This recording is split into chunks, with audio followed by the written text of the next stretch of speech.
Hey everyone, it's Brandon here again for another video. This video is going to be about what is anxiety? What is nervousness? This is going to be an explanation that you've likely never heard in this way before. And it's quite simple. It's surprising actually how the definition of anxiety and nervousness, it's literally in the word. If we look at nervous, you if you hear nervousness, it literally means the person is having a lot of nerves, more or less. Now, what are nerves? Here's the Google definition. In the body, a whitish fiber or bundle of fibers that transmits impulses of sensation to the brain or spinal cord and impulses from these to the muscles and organs. So they're really just giving us sensations. Nerves are what pick up on sensations so then we can perceive the world. When someone is highly anxious or nervous, what's happening? Do they have more nerves? No, they don't have more physical, actual nerves for the most part. We all have a very similar kind of physical makeup. We have very similar biology. Many of us, like when it comes to how many nerves we have plenty of nerves to perceive the world as much as we really need to as human beings. So that's not the problem. It's not that one person has more raw ability to perceive. What it is more is people have more mental and emotional kind of focus on the sensations that are already there. We end up, if someone is in an anxiety episode, they're going to be in the sympathetic nervous system. What does that mean? That's your fight or flight nervous system, is how it's commonly described. It's an easy way to say it. And, on the other side, there's the parasympathetic nervous system, which is your rest and digest nervous system. One nervous system, one kind of way of our nervous system operating is we are fighting off a life threatening situation, and the other one is everything's done, our work's done for the day, we're relaxing, we're on Netflix, whatever it is. So when someone is nervous or anxious, what does that really mean? It means that the person's stuck in this fight or flight mode. And it's not because, of course, they have more nerves. It's because they've got more usually mental and emotional reasons to be worried about what they're already perceiving, what they're naturally perceiving in the moment. So, why is this happening? This is happening, in my opinion, mostly due to identity. Now, if we look at the example of a school exam, right? We've all taken school exams. Some of us care a lot about exams, some of us don't care very much. There are kids in school, they might fail an exam, it really means nothing to them. They go on to do something completely unrelated in life. They had a different identity from the beginning. They weren't seeing themselves as an academic, and then being an academic wasn't important to them at all. So when they fail an exam, they're just like, whatever, you know, that's just a piece of paper. I didn't give a shit about it anyway. And then there's another type of person, there is the academic person. There's a person who maybe a lot of things didn't go well in life, but one thing that that person has is they can get good grades in school. And if that is maybe if the person sees that as their biggest marker of value, if that's what makes them feel validated in the world and in the human social world up to that point, that can become a huge problem. Imagine that person failing an exam. You've probably seen people like that fail an exam or even get a B or a C. It can be a life-changing moment. If someone's identity is wrapped up enough into something, as soon as they get evidence that maybe reality is showing them that they're not as good at that as they think, or that they're not successful at that, that's when it becomes a real life-threatening situation to them. Their identity is all made up around school performance. Now, we can take this example anywhere else. We could go to athletics, to, you could even go to like a musician. One person, if they can't play an instrument, they don't care. It's not their thing. Another person, if they fail a performance, that's their whole career. That's what they've been practicing for decades. All of a sudden, they can't do it. It's the end of the world.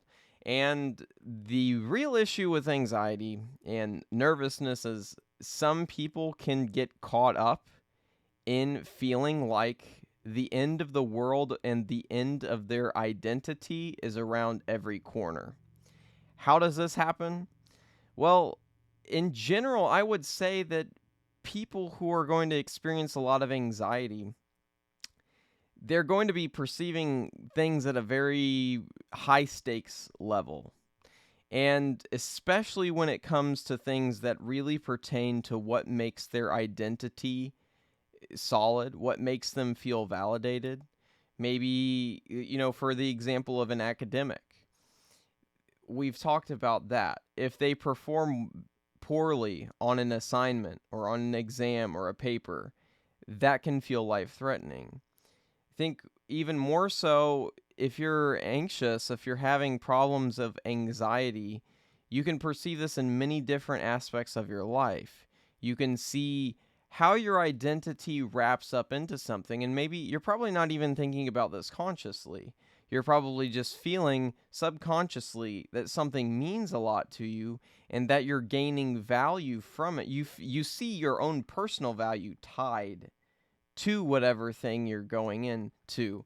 Whether, like we said, it could be academics, sports, job, career, growth, any single thing in life, you could be tied into that with your identity. And as soon as your identity is put up against reality and your reality testing your identity, most people, they don't want ego death. Most people don't want any sort of ego death anywhere around them. And even for spiritual people, even for me, going through a lot of crazy, weird ego death experiences, it's kind of my thing. I like for my ego to die. It's fun. But even for me, there are plenty of times where it's going to be really feel threatening and horrible for my ego to die. So even in the process of becoming a spiritual person and having your ego die again and again, and that being a source of progress, even in that, we still don't like parts of the ego dissolution process. And when we're talking about identity here, we're talking about the identity dissolution process too. We're talking about identity being changed, our view of identity being shown some evidence that, hey, maybe reality is a little bit different. And now people can get the wrong idea about this. They can see, okay, there's some evidence that something's wrong here. Maybe my academic performance, which I've built my identity around, maybe now I'm finally seeing that I'm not as good of an academic as I thought. I had an inflated ego. I had an inflated identity view of myself. And we can view that as a problem. In truth, that's actually a gift. Because if you want to really focus your identity around being an academic, for example, and you want to be really good at academics, what you need is all the evidence of where you're accurately at. You need to see, oh, I got a bad score on this exam. That means I have a lot of room I need to improve on this specific thing if I want to maintain this specific identity. And then it comes in the problem of we have to do some work, we have to actually study rather than lean on our natural talents. And I think that's another thing when it ties into anxiety. I would say a lot of the time it's around your actual passions and interests that you can feel most anxious. And that might sound kind of counterintuitive, but hear me out. Why would it be around your interests and passions that you're going to have the most anxiety and slow yourself down the most? It's because that's where your identity is at. It's because that's what your identity is tied to. You think, I'm an academic, I'm great at sports, I'm great at football, I'm great at I'm great at business. I'm great at real estate. I'm great at spirituality. Whatever your thing is, as soon as you tie your identity to it, there's going to be a process of overcoming fear every time you want to go level that up. If you want to actually go challenge yourself to the level of getting better, you're going to be putting yourself in a situation of having to see the reality that you are not as good as you think. And in that process of running into the fear of the truth that you're not as good as you thought, that's how you actually become better. So it's biting this fear sandwich. We got a fear sandwich here. Here's your passion, your interest, your life purpose, what you really want to do. It's all tied up in your identity, and in a sense you're made to do it. Maybe that's something you can do better than anyone else if you worked for it. That's the goal here. And this is where you're at now. This is the reality of where you're at now. And what is in between? A fear sandwich. You need, like Pac-Man, you need to be biting through this fear sandwich, one bite at a time. You see the fear, I'm not as good as I think I am. And then you just say, fuck it. You bite the fear off, that chunk of fear. You just take it into yourself. You actually accept the fear. You take it into yourself and you say, hey, I'm not as good as I thought. But thank God that I just realized that, because now I'm in the process of getting better. Now I've actually seen the evidence of how specifically I need to improve. I've taken the fear on. I'm in the process of getting better. And now I'm moving forward.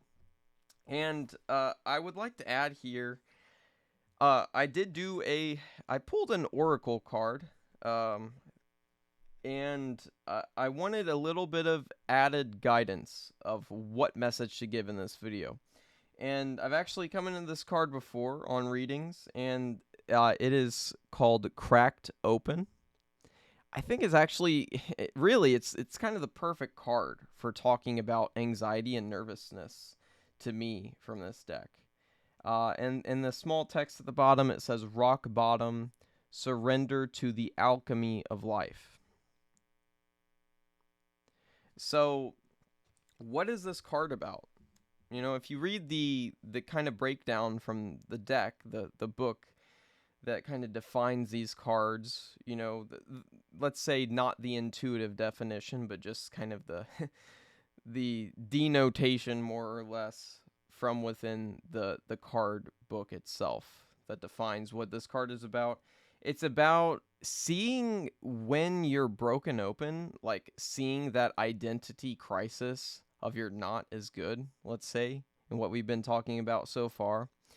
When you get cracked open, when your heart is exposed and you feel some pain, that's actually a gift. We don't realize, but every time that we run into a really difficult situation in life where we're exposed to our own vulnerability, we can feel like everything's falling apart, everything's going wrong. But that's actually the moment where you're shown your true resiliency and where you can actually feel into the moment and feel into your body. Use the intelligence of your body by sensing what is going on. We want to avoid, when we feel these painful sensations, like let's say it's heartbreak, your heart is cracked open and you feel all that pain. We feel a bit of pain and then we think we easily can become aversive to the pain sensations, and we want to focus on anything else but the pain and the heartbreak. And what does that make people do? If they're doing it in a poor strategy, they might go do drugs or alcohol or have just any type of pleasurable activity that can get their mind off of that painful sensation for just a moment. They'll go do that. And what does that do? Well, that reinforces your weakness at dealing with the pain. And the pain is actually there to show you, hey, you lost something that's really important to you. Or, hey, like this experience we just had in reality really relates to our identity. It's giving us a serious message to wake up and go reconcile this situation or change our path. Like the the body and the sensations within the body, specifically the painful sensations or the nervous sensations or the anxiety or the fear, all of the negative stuff that we want to get away from, we try to avoid, those are like our most important messages. Have you ever like had a serious injury, like a serious physical injury? You've broken a bone or even like cut a small part of your body off. Like I cut my foot mowing the grass a few years ago. And guess what happened like immediately when I had that mower blade hit my foot? It fucking hurt. You know, I I think I was still standing up for a second, and I just started yelling curse words like crazy. I was screaming. It was unbelievable, excruciating pain in that moment. Um, and it was like a dull blade, so it didn't like slice me as much as it just smashed my foot. It just smashed the bones of my foot really fucking hard. Um, and the truth is that in a moment like that, when you run into serious bodily pain, whether it feels more like emotional pain, what it really is it's a sensation somewhere in your body and you can locate it. And as we begin to locate and feel sensations more and more, we stop becoming aversive to so many of the bad sensations within us. We actually pick up on the information that our body is trying to give us. We stop ignoring one of the biggest, most valuable sources of information we have is the sensations that our body is giving us. If we ignore those, we're going to have a horrible life. If we can pay deep attention to those and give those space to be processed, that's how we move forward. Because when you feel actual pain, it's going to change your life. And it's going to change what you do. When my foot got smashed by that lawnmower blade, it changed my life in the sense that I could not ignore that pain. My body did not give me the option to ignore that pain. It said, no, Brandon, this is a serious thing. We need to take care of this right now. And part of the thing with anxiety is there can be serious situations, and it is important to take care and foster a healthy identity, a sense of personal identity that brings about the life that we want, that brings about a positive life. It's important to take care of that. But if we ignore our body and our bodily intelligence, if we ignore the sensations that come up in our body that feel like us to be negative emotional feelings, if we ignore that stuff long enough and we get in the habit of pushing it away, we get in the habit of training our body and our minds, our spirit, our soul, everything. We get in a habit of training our direct experience to say, hey, Brandon, we don't like that thing. We don't like that feeling. We've got to run the other way. We've got to go avoid it. We've got to go do the drug. We've got to go hang out with the, group of people who aren't doing anything good. They're just messing around, joking around, high, drunk, whatever at the bar. Like people who are not leveling their life up but are basically trying to escape stuff. You're going to go get with a group of those people. You're going to try to escape what's going on. And if you do that long enough, you're just training every aspect of yourself that you can't handle the pain. And what that means is you're training every aspect of yourself that you can't handle the sensations that are there meant to tell you something important. And as you avoid sensations in your body and your emotions time and time again, eventually they'll pile up and they'll be unavoidable. And that's when you get into problems. If you've created the habit of running away from feeling what's inside your body, if you treat your body and your sensations as an enemy rather than your closest friend, your heart and the sensations that you feel there, the heartbreak that you feel there, or the letdown that you feel there, or the physical pain that you feel in your body, these things are integral to you.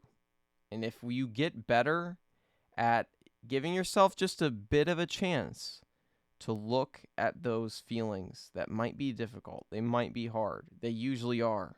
That's why we don't like looking at them. If you can give yourself a chance to actually spend some time with them, they'll teach you a lot. For example, I mean, I've been diagnosed with anxiety, 10 years ago, the same time I was diagnosed with bipolar disorder.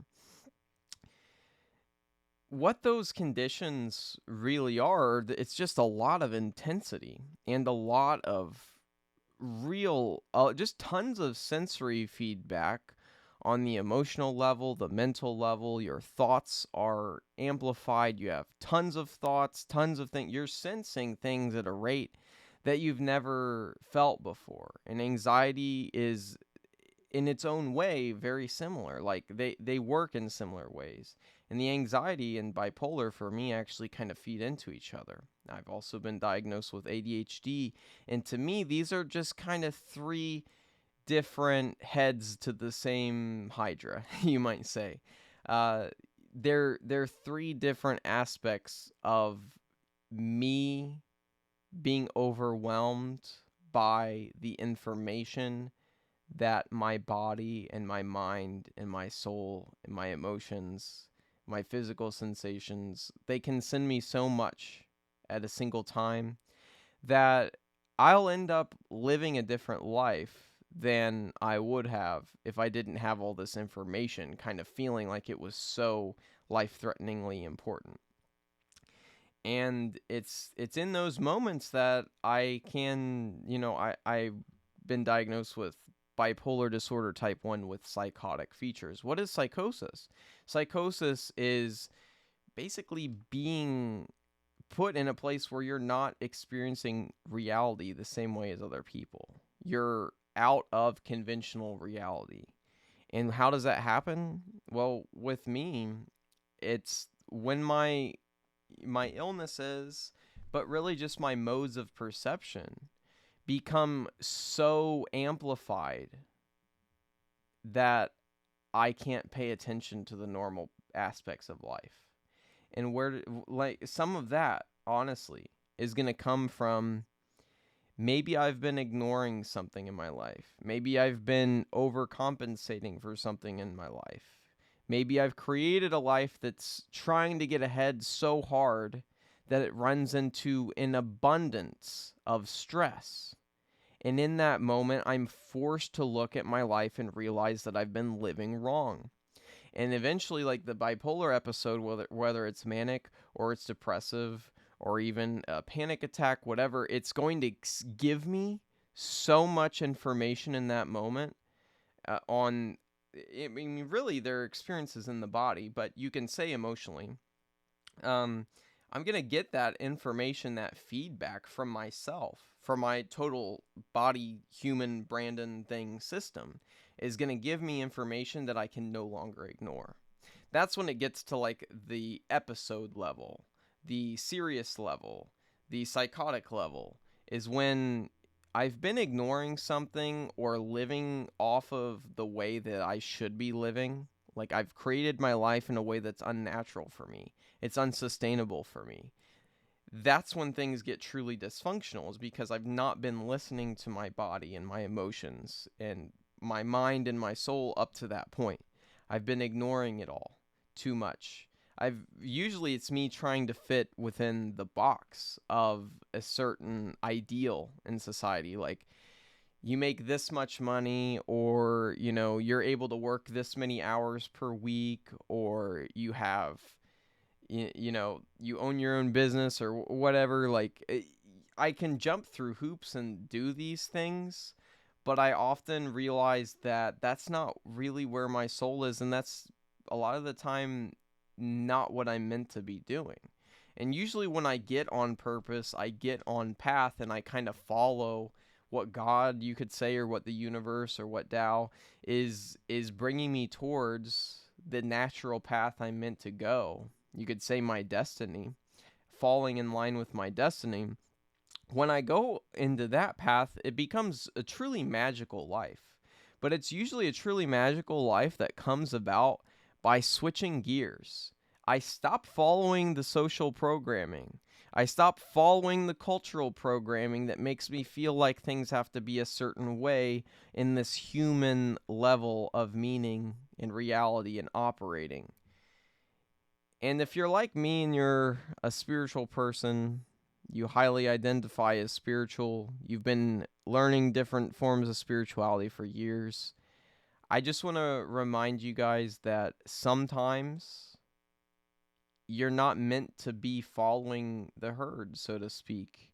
You're not meant to be with the group in the same way that everyone else is. A lot of the times we're interested in all this spiritual stuff because we're neurodivergent. Our minds are different. What is neuro? Neuro is neuron. What is neuron? It's a thing that connects to your nerves, right? I mean, the neuron connects to the nerves, and that's what creates the sensations. It's going from your body to your brain. That's the spinal cord, is the central nervous system. Spinal cord taps into the nerves around the rest of your bodies, and then it brings those messages up into the neurons, and then the neurons go into your brain, and they work with the different various chemicals within your brain, and then that creates the experience that you're having. Supposedly, that's one model of seeing it, at least the normal scientific, neurochemistry model, which has plenty of value, and is undeniable to me because I've been on so many medications as well as psychedelics and all kinds of other things. Chemistry and neurochemistry really do run a huge part of our lives. But to actually master our neurochemistry, how do we do that? Well, a lot of the time it is important to work with a doctor if you've got conditions like me. But even more so, I would say it's feeling into the actual native intelligence of our bodies, the intelligence of our bodies and our minds that's already there. The more that we can look and feel into who we are and stop avoiding looking at ourselves, feeling ourselves, we get to find our natural way of that we should be operating anyway. And so I think I've pointed out enough for this video. I hope that you guys have gotten some value out of it. I hope that I didn't give you too much of a different definition of things. I think it's pretty in line with other sources. If you read into anxiety or what nerves are or what neurosis is, like that kind of stuff, I'm sure you'll find that these ideas do tie in with your life. If you practice what I'm preaching here of feeling into your body, I'm positive that you will have a better life. I'm 100% convinced that you will have a better life if you can feel into your body more. And a lot of that is what meditation is. The one last thought. So Chogyam Trungpa, I had the video about crazy wisdom, the book review, a few videos ago that I made. I've read two of his I've read two of his books before, and I'm reading a third of his now. I'm really impressed by him as an author and just as a spiritual teacher and spiritual leader. And the book I'm reading right now is Shambhala, and that is about the path of basically being a spiritual warrior in the world. And the meditation technique that's taught in this tradition is basically about synchronizing your mind and body. And that's a huge part of what meditation is. We turn ourselves a bit away from the chaos and all the modern world stuff going on, and we go usually by ourselves or even in a group, but we tune out from the noise of the modern world and all the expectations and all the goal-directed activity and all the feelings of I'm not enough, so I've got to do X, Y, Z. We tune out of that, and we rather tune in to the connection between our mind and our bodies. And we feel that. And what it's actually known as in that tradition is synchronizing the mind and body. So that kind of ties in here with what I've been talking about, feeling into the body, feeling our emotions, feeling our negative sensations, and actually giving ourselves a space to hold those and recognize those and feel those. It does tie into his meditation technique that he's expressing in this new book I'm reading as well.